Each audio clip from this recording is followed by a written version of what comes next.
আসসালামু আলাইকুম ওরহমতুল্লাহ। সামনে একটি সেট দেখতেছেন ভিভো Y20। এটি মূলত লো টেম্পারেচার সমস্যা দেখতেছেন। এটা চার্জে দেওয়া হয়েছে। তো চার্জে দেওয়ার পরে এটার ভিতরে যে দেখেন একটা লেখা আসছে টেম্পারেচার টু লো। তো এই ধরনের সমস্যাটি ভিভো সেটে এবং অ্যান্ড্রয়েড সব রকম ফোনে এই সমস্যাটা আসে, লো এবং হাই। হাইটা সচরাচর সারা গেলেও লোটা নিয়ে অনেকটা ভাবনায় পড়ে। তো দেখতেছেন যে এটার যেই র্যাবন থাকে, সাব র্যাবন, তো এটার ভিতরে একটি থার্মাল রেজিস্টার থাকে। তো মূলত এই থার্মালটা দেখা যায় পানিতে পড়ে এটা ফাঙ্গাস জমে গেছে। মূলত সেটি ওয়াটার ড্যামেজ হয়েছিল। কাছ থেকে দেখলে বুঝতে পারবেন যে এটা জং ধরে গেছে। তো আমরা এই থার্মালটা রিমুভ করব। আর থার্মালের সমস্যা লো এবং হাই হোক, দুটোটাই থার্মাল থেকে আসে। তো আমরা আগে থার্মালের পজিটিভ লাইনটা দেখলাম যে কোথায় গেছে। তো কানেক্টরের 5 নাম্বার লাইনে, এটা ভিভো Y20 কোয়ালকম। তো এটা 5 নাম্বার লাইনটা, আর 5 নাম্বার লাইনটাও যদি লক্ষ্য করেন তাহলে বুঝতে পারবেন যে এটা একটু পুড়ে গেছে। দেখতে পাচ্ছেন যে ফায়ার হয়েছিল যতটা সম্ভব এই লাইনটায়। তো আর বেসটা দেখেও বুঝতেছেন যে বেসটার ভিতরে বেশ ময়লা এবং জং ধরে গেছে। তো এই জন্য বেসটা আগে আমরা যেটা করব যে বেসটাকে আগে সার্ভিস করে নিব, ক্লিন করে নিব, তারপরে দেখব যে এটা কিভাবে আসলে সমাধান করা যায়। তো এই ধরনের র্যাবনে যেই রেজিস্টারটা থাকে থার্মাল, তো এটা আমরা কি করি, বিশেষ করে আমি এটাকে র্যাবন থেকে উঠিয়ে ডাইরেক্ট বোর্ডে ফিক্সড করে দিই, যাতে করে পরবর্তীতে সমস্যাটা না আসে। অনেকেই এটা লাইন মিসিং হলে লাইন এখানে জাম্পার করে। তো এখানে জাম্পার করার থেকে আমার মতে রেজিস্টারটা উঠিয়ে এটা লাইন করে দেওয়া ভালো। আর রেজিস্টারটি উঠানোর আগেই অবশ্যই এটার ভ্যালুটা চেক করে নিতে হবে। তো মেন বোর্ডে দেখতেছেন যে এটার একটা পয়েন্ট বোঝা যাচ্ছে না, একটু ওয়াশ করলে বোঝা যাবে। এই যে দেখতেছেন একটা পয়েন্ট বেরোয়েছে 5 নম্বরে, এটা হচ্ছে থার্মালের পজিটিভ পয়েন্ট, এবং এটা হচ্ছে একটা গ্রাউন্ড টিপি পয়েন্ট। তো গ্রাউন্ড টিপিতে আমরা রেজিস্টারের এক লেগ দিয়ে দিব এবং পজিটিভ সাইডটা রেজিস্টারের আরেকটা অংশে জাম্পার করে দিয়ে দেখব যে আমাদের কাজটি আসলে কী হয়। তো থার্মাল সার্কিট কিভাবে কাজ করে এটা নতুন করে বলার কিছু নেই, শুধু এই কাজটি আসলে কিভাবে করলে সবচেয়ে বেশি বেনিফিট পাওয়া যায় সেটি বলার চেষ্টা করতেছি। তো থার্মালটি উঠানোর আগে অবশ্যই যেটা বলছি যে এটা কত কিলো ওহম ছিল, এটা দেখাচ্ছিল 71 কিলো সামথিং, 71 আসছিল, অনেক সময় 71.5 আসতেছিল। তো আমরা এটা 71ই ধরতে পারি বা 70 ধরতে পারি। তো এটাকে এখন এখানে ফিক্স করব, ফিক্স করে দেখব যে আমাদের কাজটি হয় কিনা। মূলত এটা স্কোপের ক্যামেরা দিয়ে ভিডিও করা, যার কারণে মিটারটি দেখাইতে পারিনি। এই জন্য বলে দিচ্ছি যে এটার কোনটা কত মান দেখাইতেছিল। এবং রেজিস্টারগুলো ওঠানোর সময় অবশ্যই তাতালের হিট খুব সুন্দরভাবে রাখতে হবে। এরপরে রেজিস্টারের এক প্রান্ত এইভাবে রাং পেজ দিয়ে জুড়ে দিতে হবে, এবং অপর যে প্রান্ত আছে ওইটাতে আর একটা জাম্পার করতে হবে। তো এটা ভালোভাবে একটু লাগিয়ে নিতে হবে। প্রয়োজন ক্ষেত্রে লাগানোর শেষে যখন কাজ সাকসেস হবে ইউভি করে দিতে পারলে আর একটু ভালো হয়। তো এই ধরনের সেটের কাজগুলি আমি এইভাবেই করে দিই যাতে এটা স্ট্রং থাকে এবং তার ছুটে না যায়। তো দেখতেছেন আমি সুন্দর করে এটা জাম্পার করতেছি। অবশ্যই ভিডিওটি আপনারা শেষ পর্যন্ত দেখবেন। আর এই যে মূলত যে থার্মালের যে সমস্যাটা, এটা আসলে যেহেতু এটা চাইনিজ মাদারবোর্ড, আসলে মাদারবোর্ড সবই চাইনিজ, কিন্তু যেটা ওপ্পো, ভিভো, শাওমি, এইসব যে ফোনগুলি থাকে এগুলি ব্যাটারির যে থার্মিস্টরটা আমরা খুঁজি এটা বেশিরভাগ ব্যাটারির ভিতরেও থাকে। অনেক সময় কিছু কিছু কোম্পানি এভাবে বাইরে দেয়। আর স্যামসাং সম্পূর্ণ আলাদাভাবে সার্কিট করে, ওরা ব্যাটারিতে কোনো থার্মাল ইউজ করে না, রেজিস্টার আর কি। তো দেখতেছেন আমরা জাম্পারটি ঠিক এইভাবে করে নিছি, যেভাবে র্যাবনে ছিল ঠিক সেম।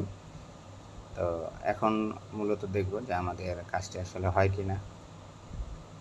মানে সব কাজই দেখা যায় সবসময় হুট করে হয়ে যায় না।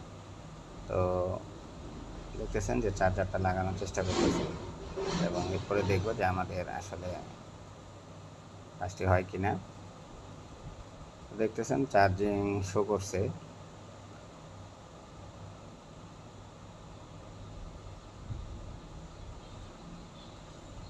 চার্জিং শো করছে।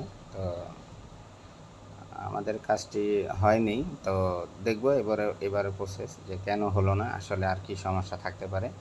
এটা নর্মালি রেবনে যেভাবে লাইন ছিল ওইভাবে করে দিয়ে দেখছি হয় কিনা। এখন মূলত এই লাইনটি আমরা মেজারমেন্ট করব। তো মেজারমেন্ট করার সময় যেটা দেখলাম যে এখানে যে ভ্যালু আসার কথা ছিল এখানে কোনো ভ্যালু নেই, ডাইরেক্ট শর্ট বিপ দিচ্ছিল।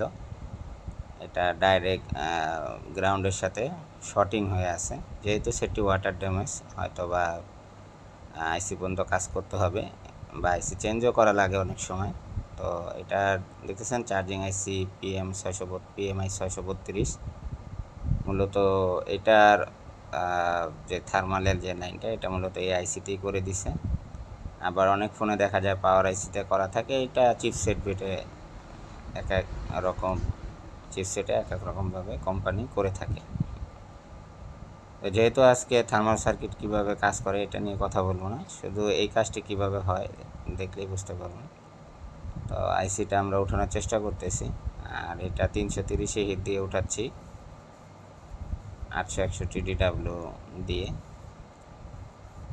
যাতে করে আমাদের বোর্ডে অন্য কোনো জায়গায় ড্যামেজ না হয়। মূলত এটা পাওয়ার আইসিও দেখলাম হিট আপ করা পেস্ট ছিল, এখন কি করছে, রিভলভ করছে না পেস্ট করছে বলতে পারি না। আর দেখতেছেন যে এটার কম্পোনেন্টগুলো উঠে যাচ্ছে, ওগুলো হয়তো বা নাড়া খাইছিল।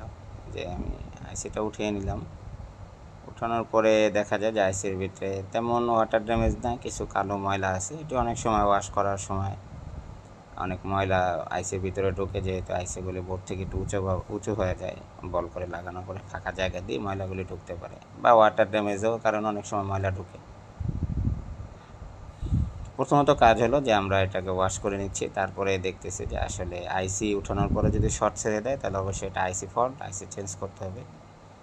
আর আইসি উঠানোর পরেও যদি দেখি যে আমাদের এখানে একই অবস্থা আছে, শর্টিংটা রয়ে গেছে, তাহলে বুঝতে হবে যে আমাদের লেয়ার শর্ট হয়ে গেছে। কারণ এই লাইন বাইরে যে লাইনটা বের হয়েছে আমাদের B2B কানেক্টরে, তো মূলত এই লাইনটা শুধু আইসিতেই গেছে, আর কোথাও যায় না। তো মিটারে মাপার পরে দেখলাম যে আগের মতনই আছে, শর্ট বিপ দিচ্ছে, অ্যাকুরেট বিপ দিচ্ছে না। তো এটাতে আর একটা থিওরি আমরা অ্যাপ্লাই করতে পারি। এই ধরনের লেয়ার যখন শর্ট হয়ে যায় এবং লেয়ারগুলির সাথে কোনো গুরুত্বপূর্ণ আইসি সংযোগ না থাকে, তখন ওই লেয়ারে আমরা একটি কাজ করতে পারি। সেটি হলো ডিসি পাওয়ার সাপ্লাই। এটা যেহেতু 0.6 থেকে 9 ভোল্ট থাকার সম্ভাবনা থাকে আউটপুটে থার্মালের। তো এখানে আমরা কি করছি, যেহেতু কোনো আইসি নেই, তো এটার একটা শর্ট কাটানোর জন্য একটি ফর্মুলা ইউজ করছি। ওই ফর্মুলা কাজ না করলে অন্যভাবে আমরা কাজ করতে পারবো। এই যে আরেকটি বোর্ড এখানে দেখতেছেন যে উঠাইতেছি, এটা মূলত আমার কাছে ছিল। তো এই বোর্ডটা আমরা এখানে মাপ দিয়ে দেখি যে 700 সামথিং রিডিং ছিল, 700 থেকে 800-র ভিতরে রিডিং ছিল। তো যেহেতু এটাতে রিডিং আছে তখনই বুঝি যে এখানে এই ধরনের রিডিং থাকার কথা, তো সেই জায়গায় এখানে শর্টিং আছে। তো এটাতে আমরা নেওয়ার পরে আমার যে ডিসি পাওয়ার সাপ্লাই আছে ওইটাতে 4.2 ভোল্ট রেখে, ওটা 5 এম্পিয়ারের ডিসি পাওয়ার সাপ্লাই। তো ওইটা মূলত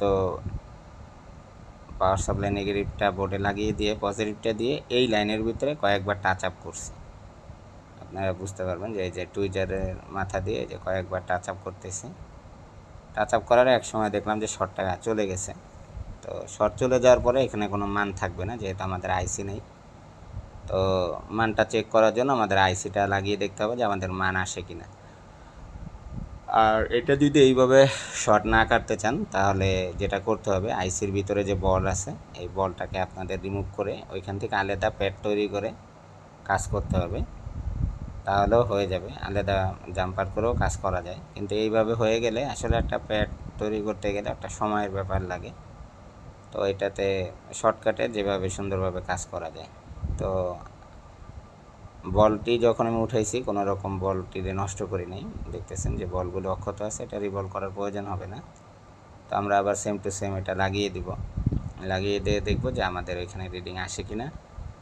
যদি রিডিং চলে আসে তাহলে আশা করা যায় যে আমাদের কাজটি হয়ে যাবে। আর যদি রিডিং না আসে সেই ক্ষেত্রে আইসিরও সমস্যা থাকতে পারে, বা দেখা যাইতে পারে যে আমাদের এই প্যাটেরও সমস্যা থাকতে পারে।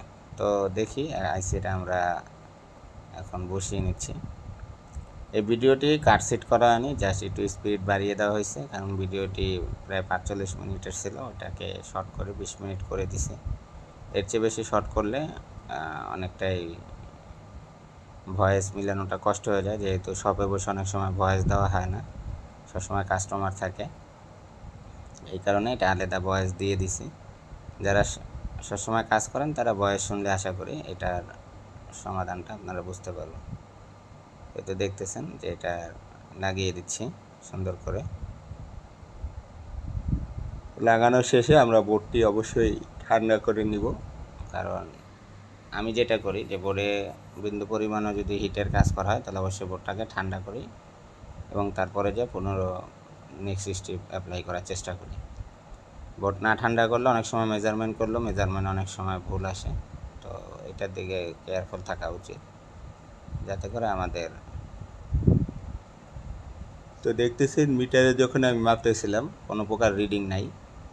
তো এই রিডিং না থাকার পিছনে একটা কারণ আছে, সেটা হলো অনেক সময় লেয়ারগুলি যখন এই বোর্ডের ভিতর থেকে টানা থাকে, যেহেতু এটি হিডেন লেয়ার থাকে বোর্ডের ভিতর থেকে, তো অনেক সময় এটি দেখা যায় পাশে কোনো গ্রাউন্ডের সাথে শর্টিং হয়ে যায়। তো আমি যেই ফর্মুলা এটাকে হিট আপ করছি, মানে শর্ট কিল করছি, ওই প্রসেসে দুইটা জিনিস হয়, হয়তোবা আপনার শর্ট ছেড়ে দিবে, লাইন ঠিক থাকবে, আইসি লাগাইলে লাইন চলে আসে, কিন্তু এটার কি হচ্ছে হয়তোবা ভিতরের থেকে লাইনটা পুড়েই গেছে বা হয়তোবা দুর্বল ছিল, এই জন্য ডিসকানেক্ট হয়ে গেছে, যার কারণে আইসিটা আমাদের আবার উঠাতে হবে। উঠিয়ে হয়তোবা এটার আলাদাভাবে প্যাড তৈরি করতে হতে পারে। অনেক সময় দেখা যায় কিছু আন্ডার লেয়ার প্যাড থাকে, কিছু আছে ফোকাস লেয়ার থাকে। তো আন্ডার লেয়ার মানে যেটা বলের সোজাসুজি ভিতরের দিকে চলে যায় মাদারবোর্ডে, আর একটা হলো যে পাশে প্যাডের মতন দেখা যায়। তো পাশে প্যাডের মতন যদি দেখা যায় চুল পরিমাণের থেকে একটু বেশি জায়গা পাওয়া যায়, তো ওইখান থেকে আমরা জাম্পার করতে পারি। যারা মাইক্রো জাম্পার বা আইসি লেভেলের কাজ করে থাকে তারা জানে। তো এটা দেখতেছেন নিচের দিকে বাম দিক থেকে 4 নাম্বার সিরিয়ালের যে বলটা, এটা মূলত হচ্ছে থার্মাল লাইন। তো এটা একটু ক্লিন করলে আরও সুন্দরভাবে বোঝা যাবে। এই যে দেখতেছেন এখন প্যাডটা সুন্দরভাবে বোঝা যাচ্ছে। তো যেহেতু প্যাড আছে, তো এইখানে আমরা এটাকে স্কেচ করে চেষ্টা করব যে এইখান থেকে জাম্পারটা নেওয়া যায় কিনা, তাহলে আমাদের জিনিসটাও সুন্দর হবে এবং দুর্ভোগটাও কম হবে। এই কারণে আমরা এখানে করার চেষ্টা করতেছি, কিন্তু এইখানে জাম্পার করাটা একটা সময় হলো, এটা যেহেতু স্কোপে অনেক বড় দেখাচ্ছে, কিন্তু এখানে এতই সূক্ষ্ম ছিল যে আমার চোখা তাতালের যে বিটটা আছে এখানে পৌঁছাইতে খুব কষ্ট ছিল। খুবই সাবধানে দিতেছিলাম, কারণ পাশের বলটা ভেঙে গেলে পুনরায় আমার পুরো বল ভেঙে পরে রিভলভ করে আবার আইসিটা বসাইতে হইতো, সেই ক্ষেত্রে আবার একটা সময়ের ব্যাপার। তো এই কারণে চেষ্টা করতেছিলাম জানি ওইখানে রাং ধরিয়ে আমরা এখানে সুন্দর করে মাইক্রো জাম্পার করে দিতে পারি। আর মাইক্রো জাম্পার শুধু ঝালাই লাগলেই যে ওকে হয় তা না, মাইক্রো জাম্পারটি করতে হবে এমনভাবে যে স্মুথলিভাবে রাঙের সাথে মেল্ড হয়ে আটকিয়ে যাবে, তাহলে ওই জাম্পারটা সহজে রিমুভ হয় না। যেহেতু এটি আইসির পাশে বা ভিতরে আমরা জাম্পার করি, যখন আইসি বসানোর সময় হিট হয়, অনেক সময় কি হয় ইউবি করার পরে ইউবির নিচে অনেক সময় এগুলি হালকা হয়ে যায়, দেখা যায় তখন ইউবি কারণে বোঝাও যায় না। তো ওই ক্ষেত্রে একটু সমস্যা হয়। তো এই জাম্পারটা কয়েকবার অনেক চেষ্টা করার পরে মানে যেরকম হলে পারফেক্ট বলা যায়, ঝালাই তো প্রতিবারই নিচ্ছিল, কিন্তু পারফেক্টলি যেই ঝালাইটা আছে ওইটা না নেওয়ার কারণে বারবার ট্রাই করতেছিলাম যে একটু রাং দিয়ে একেবারে সুন্দরভাবে যখন ধরে যাবে তখনই এটাকে দেখেন এখনও কিন্তু ধরছে মোটামুটি, কিন্তু এটা আমি মানে আমার কাছে মনে হচ্ছে না যে এটা পারফেক্ট আছে। তো এই কারণে বারবার আইসি পেস্টগুলি নিয়ে ওইখানে, আর এখানে এত সূক্ষ্ম একটা জায়গা, মানে চাচ্ছি না রেজিস্টারটাও কোনোভাবে উঠে যাক বা আমাদের যেই বলটা আছে ওটা ভেঙে যাক, এই কারণে হালকা তাপে তাপে চাচ্ছিলাম এটাকে ঝালাই দেওয়ার জন্য। তো মোটামুটি একটু ভালো সময় নেই। এই যে এখন যে ঝালাইটা হয়েছে একেবারে পারফেক্ট একটি ঝালাই, যেটা তার ছিঁড়ে যাবে কিন্তু ঝালাই থেকে কখনোই আর খুলবে না। তো সময় লাগলেও পারফেক্ট কাজটি করে দেওয়ার জন্য চেষ্টা করি যাতে করে এক কাজ বারবার না করতে হয়। তো এটাকে কি করব, এখন গ্লু করে দিব সুন্দর করে, আগে আটকিয়ে নিব, নিয়ে তারপরে আমরা আইসি বসিয়ে দিয়ে দেখব যে আমাদের এটাতে ভ্যালু আসে কিনা। আর আমরা তো ভ্যালু চেকই করছি, আমাদের কাছে স্ক্র্যাপ বোর্ড ছিল ভালো, তো এটা থেকে আমরা দেখে নিছি যে আসলে এটা কি করলে ভালো হবে। তো প্রথমে যেটা করতে হয়, ইউবি দিয়ে তারটাকে জায়গা মতন আটকে নিয়ে তারপরে আবার বেশি করে হিট দিয়ে নিতে হয়। এটা হালকা এইসব ইউবিতে 20 সেকেন্ড বা 10 সেকেন্ড ইউবি লাইট ল্যাম্প ধরলে এটি যথেষ্ট পরিমাণ শক্ত হয়ে যায়, স্ট্রং হয়। তো ইউবি করার পরে আমরা আইসি বসাবো এবং তারপরে দেখবো যে আমাদের কাজটি সাকসেসফুলি হয় কিনা। আসলে অনেক কাজ অনেক সময়, যেমন ফার্স্ট টাইম আমি যখন এটাতে কোনো কিন্তু মেজারমেন্ট করে নিই, জাস্ট আমি যেভাবে করি ওইভাবে আগে করে দেখছি, পরে যখন হয় নাই তখন মাপ দিয়ে দেখলাম যে এটার ভিতরে সমস্যা আরও বেশি কিছু। তো এই কারণে আমরা এটাকে আরেকটু ভালোভাবে মেজারমেন্ট করি, তারপরে তো শর্টিং পেলাম, শর্টিং রিমুভ করার পরে এখন আইসিটা আবার বসিয়ে দেওয়ার চেষ্টা করব। তো দুইবারই আইসিটা রিমুভ করছি, কিন্তু কোনোবারই বলটা সমস্যা হয় নাই। তো মূলত বোর্ডে যখন আইসি প্রথম ওঠানো হয় ওই বলগুলি স্ট্রং থাকে অনেক, আর আমরা যে বলগুলি রিপেয়ার করি বলগুলি নরম হয়, ওটি অনেক সময় উঠাতে গেলে ছোটো বড় হয়ে যায়। তো এই জন্য এইগুলিতে রিভলভ করা তেমন একটা প্রয়োজন মনে হয় না। ছোটো আইসি তো বারবার রিভলভ করতে, গ্লাস আইসি অনেক সময় নষ্ট হয়ে যাওয়ার সম্ভাবনা থাকে। এটা কিন্তু বোর্ডে উঠানো যে আইসিটা আছে, যেটা ইনটেক লাগানো আইসি, ওটা উঠাইলে যেটা হয় একটু হিট বেশি দিতে হয় সবসময়, এবং বসানোর সময় হিট বেশি দিতে হয়, কারণ বোর্ডেও বল থাকে আপনার আইসিতেও বল থাকে, দোনোটা মেল্ট হওয়ার পরেই আইসিটা সম্পূর্ণ ভালোভাবে বসে।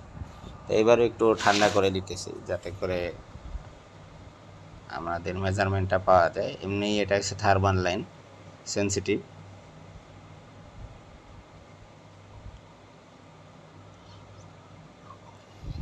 তো দেখা যায় এগুলি সেট যে আছে অনেক সময় এগুলি রেবনের রেজিস্টার থাকে, অনেক সময় ব্যাটারিতে থাকে, আবার অনেক সময় কিছু কিছু ক্ষেত্রে সাববোর্ডে চাইনিজে পাওয়া যায়, কিন্তু খুব রেয়ার। বেশিরভাগই রেবন বা ব্যাটারিতেই থাকে এইসব ইয়েগুলি। কিছু কিছু সেটের ক্ষেত্রে অথবা একটু ভিন্ন হতে পারে, কিন্তু থার্মালের প্রায় 10 ভাগের 9 ভাগ সার্কিটই সেমভাবেই কাজ করে। জাস্ট আপনাদের বুঝতে হবে যে এটা এখন কীভাবে কাজ করে লাগে। যে দেখতেছেন মেজারমেন্ট করতেছি, এখন মূলত এটা তো একই রকম মান চলে আসছে। তো মান যখন চলে আসছে তখনই বুঝে নিছি যে আমাদের কাজটা হয়তো বা 99%ই হবে।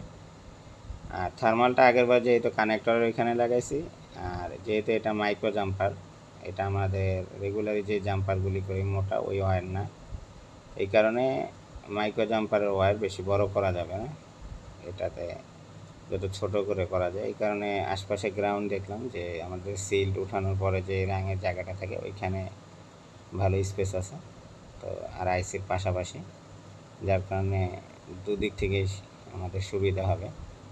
আমাদের দেখা যায় যে তারটা আছে জাম্পার ওয়্যার, এটাও বেশি লং হবে না, আবার কাছাকাছি থাকার কারণে এটার উপরে প্রভাব পড়বে না। আমরা এইভাবে কাজ করে দিলে আশা করা যায় যে কাজটা হয়ে যাবে। তো ওই যে আগের সিস্টেমে থার্মালে এক লেগ গ্রাউন্ডে আর এক লেগের সাথে পজিটিভ সাইডটা লাগিয়ে দিচ্ছি। এখন আপাতত লাগানো হয়েছে, পরে আমরা আবার ইউবি করে দিব। এখন আমরা টেস্ট করে দেখব যে আমাদের কাজটা হয় কিনা।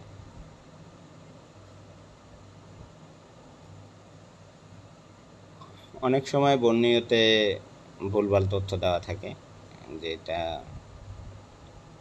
বুঝতে পারলে খুবই সহজ। তো আগেরবার দেখতেছিলেন যে চার্জার লাগানোর কিছুক্ষণ পরে আমাদের টেম্পারেচার লো লেখা আসতেছিল, কিন্তু এখন আর আসেনি। আর সেটটি কমপ্লিট হয়, দেখতেছেন যে আলহামদুলিল্লাহ আমাদের সমস্যার সমাধানটি হয়ে গেছে। তো আপনারা আশা করি এখান থেকে ভালো কিছু বুঝতে পারছেন যে আসলে সবসময় সব কাজ যেভাবে ভাবা হয় এভাবে হয় না। আর মিটারের মাপটা অবশ্যই আপনাদের বোঝা খুব জরুরি, আমি সব ভিডিওতেই বলে থাকি। একজন অন্ধ ব্যক্তি যেরকম মিটার ছাড়া চলতে পারে না, অবশ্যই একজন টেকনিশিয়ানও মিটার ছাড়া কখনোই মাদারবোর্ডে ভালো কাজ করতে পারবে না। মুখস্থ কাজ আসলে ভালো কিছু বয়ে আনে না। আমার এখানে যেহেতু আরও মিস্ত্রিদের কাজ থাকে, এই কারণে অনেক সময় রানিং দেখি, পরবর্তীতে দেখি যে না ওইভাবে হয় না, তাও একটু সময় নিয়ে মেজারমেন্ট করে ভালোভাবে দেখি। তো আজকে এই পর্যন্তই। সকলে ভালো থাকবেন, সুস্থ থাকবেন। আগামী দিন নতুন কোনো ভিডিও নিয়ে দেখা হবে। আল্লাহ হাফেজ।